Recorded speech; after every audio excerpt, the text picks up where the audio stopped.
প্রকৃতি, জীববৈচিত্র্য ও বন্যপ্রাণী সংরক্ষণে নতুন প্রজন্মকে সচেতন করে তুলতে দিনাজপুরের বীরগঞ্জ উপজেলায় ৩টি প্রাথমিক বিদ্যালয়ের শিক্ষার্থীদের নিয়ে ধারাবাহিক শ্রেণীকক্ষ ও মাঠ ভিত্তিক শিক্ষা কার্যক্রম পরিচালিত হচ্ছে।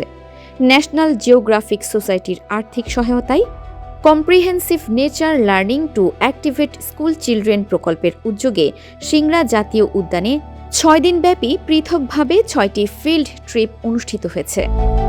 ফিল্ড ট্রিপে অংশ নেয় বীরগঞ্জ উপজেলার ভোগনগর ইউনিয়নের চাউলিয়া মিশন সরকারি প্রাথমিক বিদ্যালয়, নন্দগাঁও সরকারি প্রাথমিক বিদ্যালয় এবং সিংড়া আদিবাসী সরকারি প্রাথমিক বিদ্যালয়ের প্রথম থেকে পঞ্চম শ্রেণীর মোট ১৯৬ জন শিক্ষার্থী।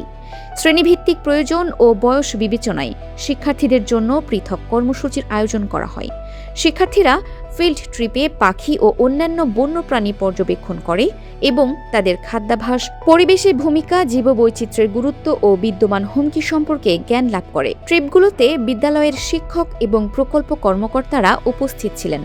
বৃহস্পতিবার সকালে চাউলিয়া মিশন সরকারি প্রাথমিক বিদ্যালয়ে প্রকল্পের কার্যক্রম পরিদর্শন করেন বীরগঞ্জ উপজেলা প্রাথমিক শিক্ষা কর্মকর্তা মোসাম্মদ শাহজিদা হক। তিনি জানান, বর্তমান সময়ে পরিবেশ ও জীববৈচিত্র্য সংরক্ষণ বিষয়ে শিশুদের সচেতন করে তোলা অত্যন্ত গুরুত্বপূর্ণ। শ্রেণীকক্ষের পাঠের পাশাপাশি মাঠ ভিত্তিক শিক্ষা কার্যক্রম শিক্ষার্থীদের বাস্তব অভিজ্ঞতা অর্জনের সুযোগ করে দেয়। ন্যাশনাল জিওগ্রাফিক এক্সপ্লোরার ও প্রকল্পের লিডার রেজভিন আক্তার বলেন, শিশুদের প্রকৃতির সঙ্গে সরাসরি পরিচিত করার মাধ্যমে তাদের মধ্যে পরিবেশ ও বন্যপ্রাণীর প্রতি ইতিবাচক মনোভাব তৈরি করা সম্ভব। সিংড়া আদিবাসী সরকারি প্রাথমিক বিদ্যালয়ের প্রধান শিক্ষক দ্বিজেন্দ্রনাথ দাস জানান, শিক্ষার্থীরা বইয়ের বাইরে বাস্তব পরিবেশ থেকে শেখার সুযোগ পেয়ে অত্যন্ত উৎসাহিত। আমি সিংড়া জাতীয় উদ্যানে আমার বন্ধু সহ আমি ঘুরতে এসেছি। অনেকগুলো পাখির ডাক এবং পাখি দেখেছি। পাখিগুলোর নাম হচ্ছে পেঁচা, ঘুঘু, ফিঙ্গে, হাড়িচাচা, কাঠঠোকরা, হলদে পাখি, পেঁচা, মাছরাঙা। আমি অনেকগুলো গাছ দেখেছি। গাছের নাম লজ্জাপতি, আম গাছ।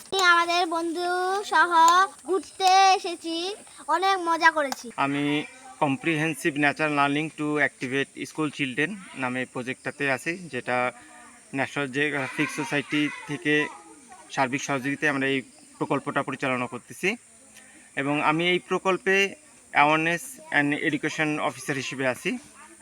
আমরা মূলত এখানে আমাদের বাংলাদেশের উত্তরবঙ্গে যে শালবনটা আছে, সিংড়া ফরেস্ট, এটাকে কেন্দ্র করে তিনটা স্কুলের প্রাইমারি স্কুলের বাচ্চাদের নিয়ে কাজ করতেছি। সিংড়া আদিবাসী সরকারি প্রাথমিক বিদ্যালয়, চাউলিয়া মিশন সরকারি প্রাথমিক বিদ্যালয় এবং নন্দগাঁও সরকারি প্রাথমিক বিদ্যালয়, এই তিনটা স্কুলের বাচ্চাদের এডুকেশন নিয়ে আমরা কাজ করতেছি। এটা মূলত এনভায়রনমেন্টাল এডুকেশন নিয়ে, যেখানে বন্যপ্রাণী, জলবায়ু, পরিবেশ এই বিষয়গুলো সম্পর্কে শিক্ষা দেওয়া হচ্ছে। এটা আমরা দুইভাবে শিক্ষাটা দিচ্ছি। এক, ক্লাস আমরা প্রতি সপ্তাহে ওদের একটা করে ক্লাস নিই এবং তার পাশাপাশি আমরা ওদের একেবারে বাস্তব ওদের শিক্ষাটাকে দুইভাবে নিচ্ছি। যেমন আমরা প্রতি সপ্তাহে ওদের ক্লাসে এই শেখাচ্ছি বন্যপ্রাণী, বাংলাদেশের জীববৈচিত্র্য, এই বিষয়গুলো সম্পর্কে ওদের ক্লাস নেওয়া হয়।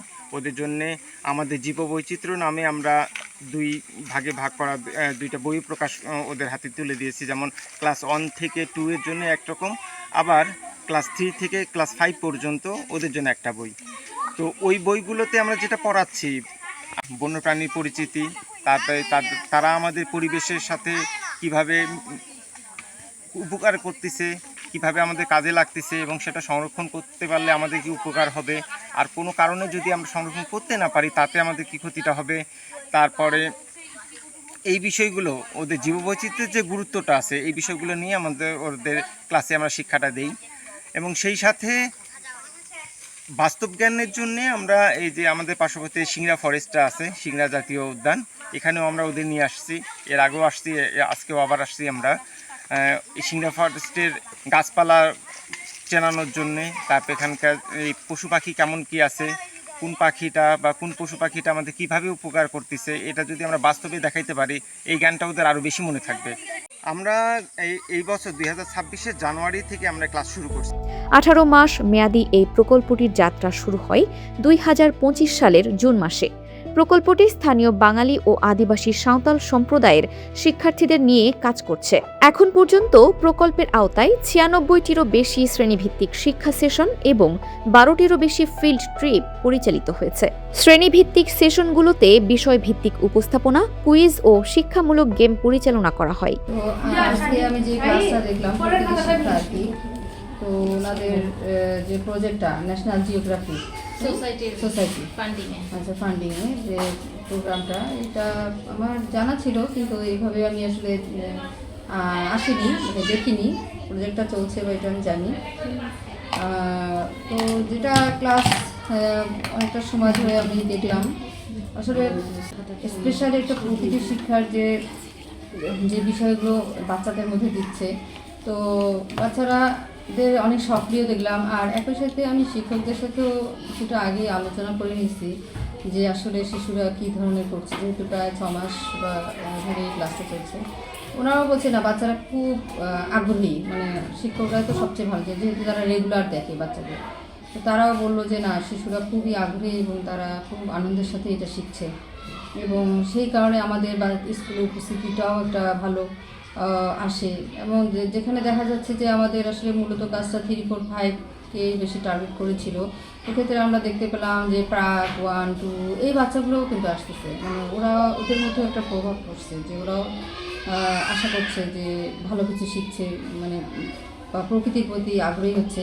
বিশেষ করে আমি কিছু প্রাণী এখানে আমরা জানলাম বা নাম জানলাম বা শুনলাম, আসলে ওই প্রাণীগুলো বা ওই ধারণাগুলো অনেক শিশুর মধ্যেই নাই, বা আমরাও বলবো যে আমরাও অনেক কিছুই দেখিনি, কিন্তু এই এনাদের এই পাঠদানের মাধ্যমে দেখা যাচ্ছে শিশুরা ওই প্রাণীগুলো বা প্রকৃতি সম্বন্ধে ধারণা পাচ্ছে, আমাদেরও মধ্যে আরেকটু ক্লিয়ার হচ্ছে আমরা, এবং তাদের কীভাবে ধাপে ধাপে আমরা তাদেরকে যত্ন করতে পারি, প্রকৃতি রক্ষার্থে তাদের কী ভূমিকা অবদান, এই বিষয়গুলো কিন্তু শিশুরা জানতে পারছে।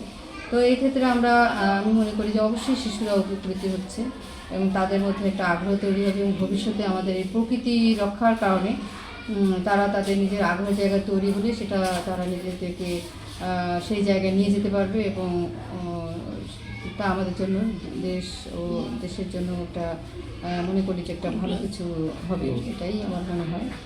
আর ক্লাসটা মনে মোট কথা আমি যে কার্যক্রমটা দেখলাম আশা করছি যে ভালো হচ্ছে এবং শুভকামনা সফলতাও কামনা করছি। সংশ্লিষ্টদের মতে পরিবেশ ও জীববৈচিত্র্য রক্ষায় শিশুদের সম্পৃক্ত করে তোলার মাধ্যমে একটি সচেতন ও দায়িত্বশীল ভবিষ্যৎ প্রজন্ম গড়ে তোলা সম্ভব।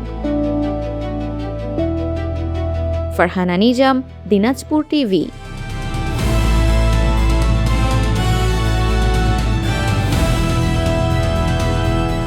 দিনাজপুর টিভি মানুষের জীবনের কথা বলে।